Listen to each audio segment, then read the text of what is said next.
Hello, hello, hello, my beautiful birdies. Welcome to the Self Care Monday podcast, episode number 1. And for some of you, this may actually ring a little bell because if you follow me on the Sunny Virgo, this was actually Self Care Tuesday, and it was a YouTube video, not a podcast. So I guess we're changing things up here. And I never really thought I would be doing a podcast, but here we are. And it's presenting itself as a challenge. I do have to be honest because I started this podcast like 5 times, but here we are. Let's see if this one is the one. But today's episode is going to be about new beginnings. It's going to be about taking leaps of faith, of going towards our dreams, towards the things that we want and wish the most. And it's actually very in tune with episode number 1, right? So that's pretty funny. But I feel like when it comes to our dreams, I feel like when it comes to taking leaps of faith, the number one challenge usually is other people. Sometimes the issue is actually like, oh, am I going to be good enough? Maybe I don't have what it takes. Maybe I want to take a leap of faith towards love, and it's like, I'm not lovable. Have you noticed that most of those things are actually not really about you? Because am I good enough? Are you good enough for who? For yourself or for other people? For other people, right? I'm not good enough. I'm going to be judged. People are not going to like my job. People are not going to like my work. I'm not lovable. For who? You are lovable to someone. Not someone, first of all, should be you. You are lovable for your family. You are lovable. And all of that, the biggest block in taking leaps of faith is just other people. And are you really going to let yourself be stopped by that? Because it is your life, it is your dream. And have you thought on how unhappy you could actually be if you don't pursue it? Because most of the times when we die, when we are really old, because that is the evidence that we have, right? But when we are really old, people usually regret not doing stuff. People usually regret not following that stupid little dream that we had since a child. And what if you died tomorrow? That is actually a question I ask myself very frequently. Well, maybe too frequently, but that is a question that I ask myself a lot. What if I die tomorrow? Will I die happy? Am I doing everything on my reach to die happy? Am I doing everything to have the life of my dreams? How am I stopping myself? And why am I doing that? And this was actually something that I had to face when especially when I started my YouTube channel around tarot, the Sunny Virgo, because I was really afraid of other people's opinions, because tarot does not have the best reputation. Maybe now he's having a little bit of a better reputation, but I think that still a lot of people see it as very woo-woo stuff, very that lady in the fair that is going to predict your future. And for me, it's not at all that. For me, tarot is about this, because we're actually using tarot right now for your information. So there you go.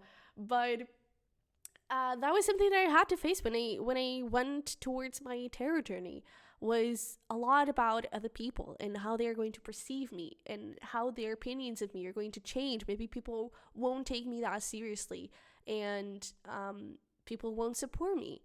And we actually, sometimes our fears of other people are not even real, because I was actually pretty lucky to receive a lot of support from my family. I've always been sort of a weird kid, but especially because for 16 years I studied music, which is not the most stable and regular path to take, right? And my family was always very supportive, so I was very lucky in that way. But of course, I met people that did not totally appreciate this tarot path, right?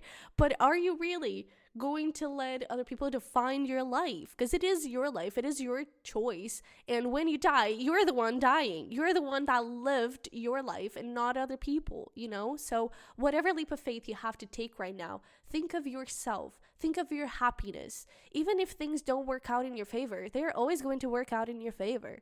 You're always going to learn so much, and maybe it will just last for a couple of months, and maybe you had the time of your life, but it was worth it. It was enough, because you were following a stupid little dream, because you were following that call that you were getting from your heart, from your soul, from everything, you know?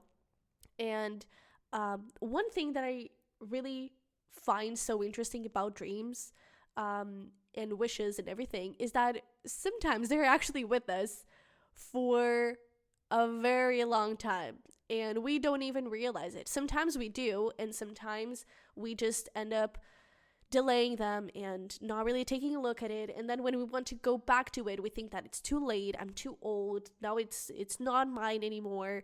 And it is. If you still have that passion, if you still have that dream, then it is. And I feel like you should definitely go towards it, because the longer you delay that decision, the longer you take that leap to take that leap of faith, the longer you're going to be bugged by the universe, let's call it, and bugged by your soul, or God, whatever you want to call it.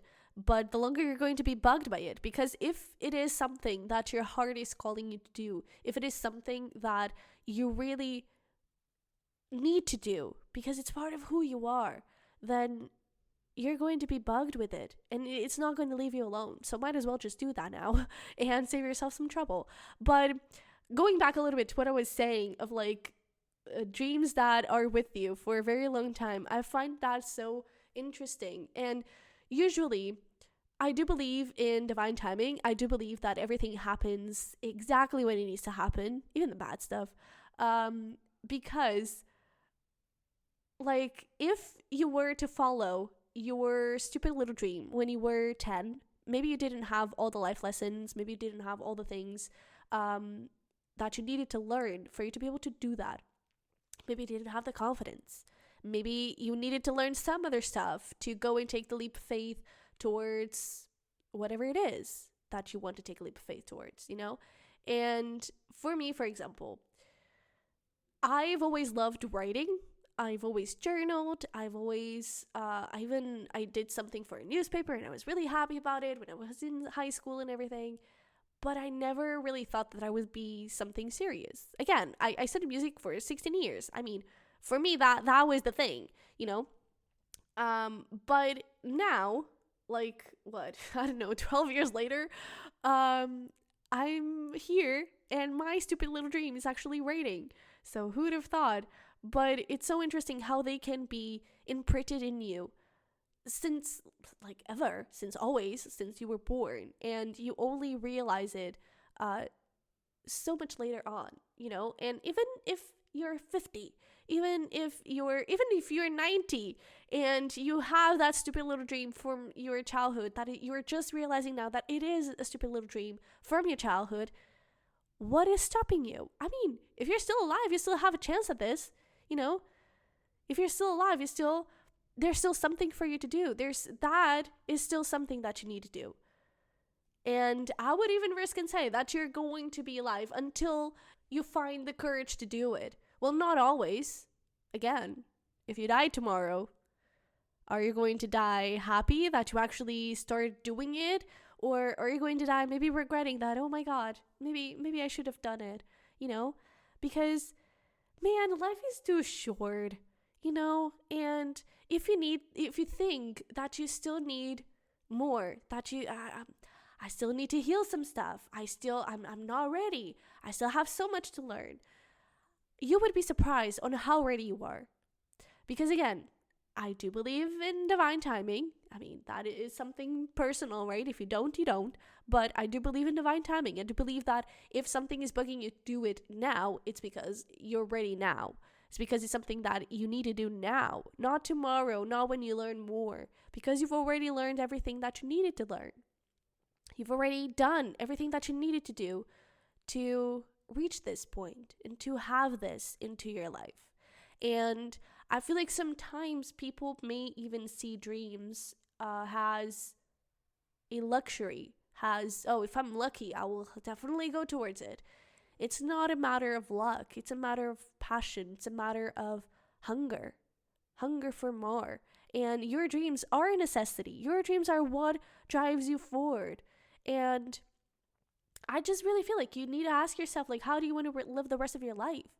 right? Because you have such a beautiful opportunity to create something amazing. Please do not stop yourself from having and creating beauty around you and for living happily ever after because of other people. You know, because also sometimes another block is that we do not want to see the people around us miserable. It's like we don't want to leave them alone there. And so we end up stopping ourselves and keeping ourselves there so we don't leave them alone. But I feel like you can do both. You can be happy and share that happiness with others and help them reach their goals, help them be happy and create happiness and create their dreams. And you can be that person. And if that means being a little bit of a freak, if that means being the weirdo, if that means being, I don't know, side-eyed, so be it, you know, because I feel like that's worth it. That is just a small consequence of that. And whenever you are doing what you love the most, whenever you are just following your heart, you're going to send this bad signal for the people that are not going to look at you side-eyed, for the people that did the same thing, they're following the same dream. You're sending that bad signal and you're going to eventually meet them.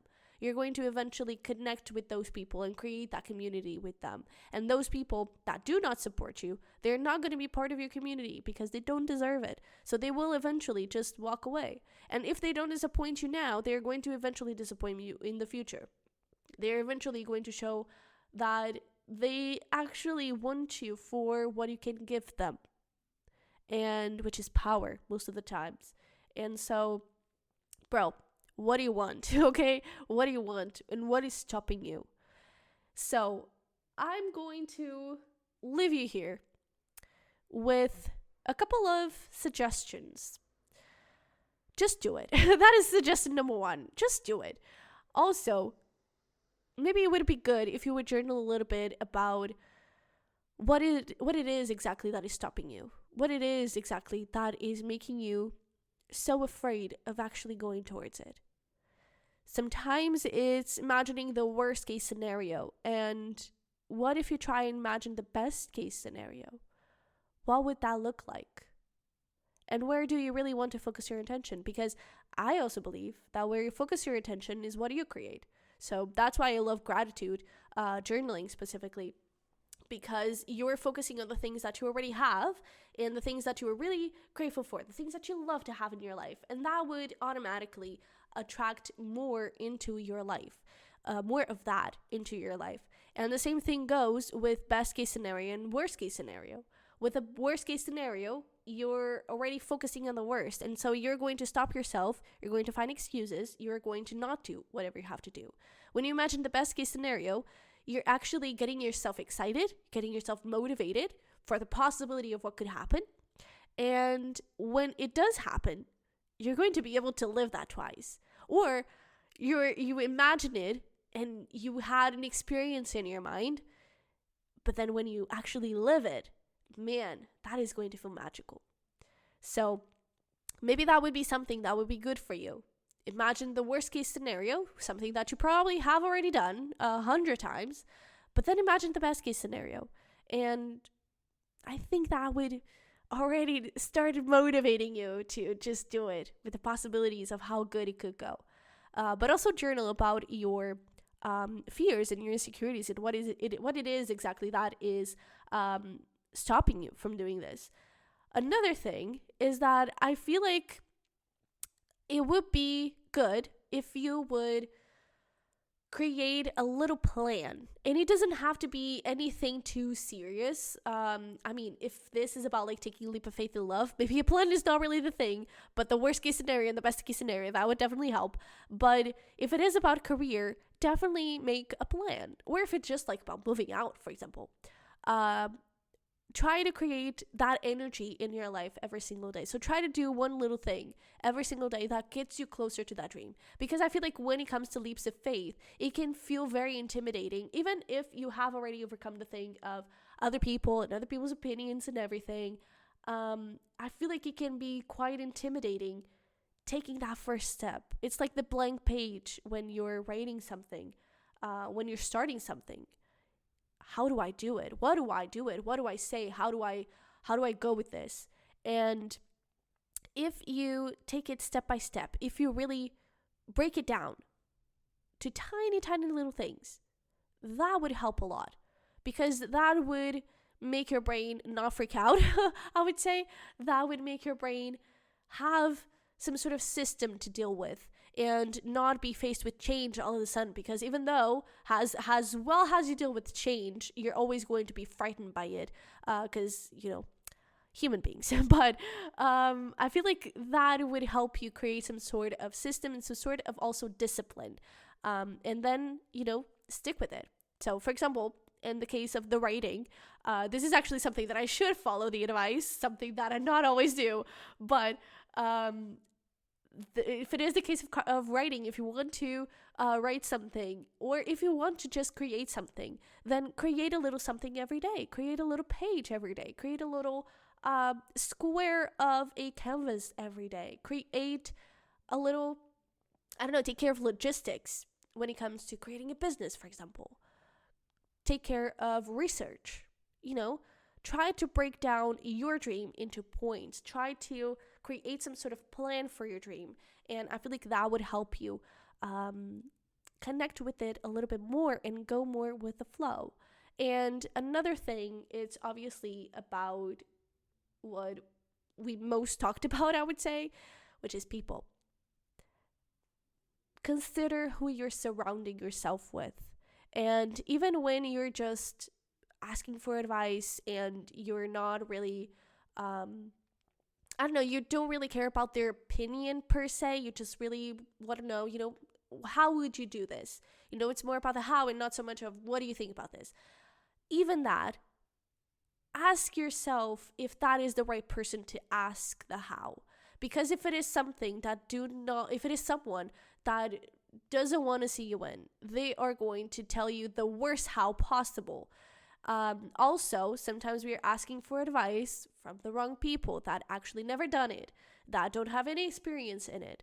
And that may not be the best person for you to ask, They may be a very kind person and they may be great, but they may not know how to deal with that. They never went through with that, so they may try and help, but they never really experience that, so they cannot give you the best advice possible. Sometimes it can, and sometimes it can be something as simple as follow your heart. That was something that my brother would tell me all the time, and it is very useful, and it's a good advice for any situation in your life. But I don't know, maybe if you want to create a successful, driving business, car business, I would say, go and speak to a mechanic. Go and speak to someone that has a car business, or even just anyone that has a business. You could receive really nice advice from that perspective. But definitely connect with the right people as well, okay? And be careful about who you share your dreams with, because if you are a little bit more into spirituality and everything, that energy is a very big deal. And when someone does not have the best energy, then they're going to affect that dream of yours, okay? And they may not do it on purpose, obviously, but if they don't have the best energy, when you're sharing that with them, you're sharing the possibility for them to share their energy with you and with your dream, and it's going to influence it all, okay? So, just food for thought, just keep that in mind, and, let me know how it went. You can definitely DM me on Instagram or anything like that, but just freaking do it, okay? And if you die tomorrow, how will you die? Will you die happy, or will you die with the regrets of not taking this leap of faith? Okay? So, this was very interesting. Apparently this time was a charm. But so I hope you enjoyed this. Definitely I was going to say definitely subscribe and smash like button, but this is not YouTube. Well, I mean, if you are watching this on the Professional Self-Lovers, obviously smash like button and subscribe if you haven't already. But I don't know, just have fun and do anything you can to support me. Definitely check out my podcast to see anything new that I share, and follow it and everything, and that is it. So I love you very much. I wish you the freaking best on this little dream of yours, and may you be very happy. Okay, I'll see you next time.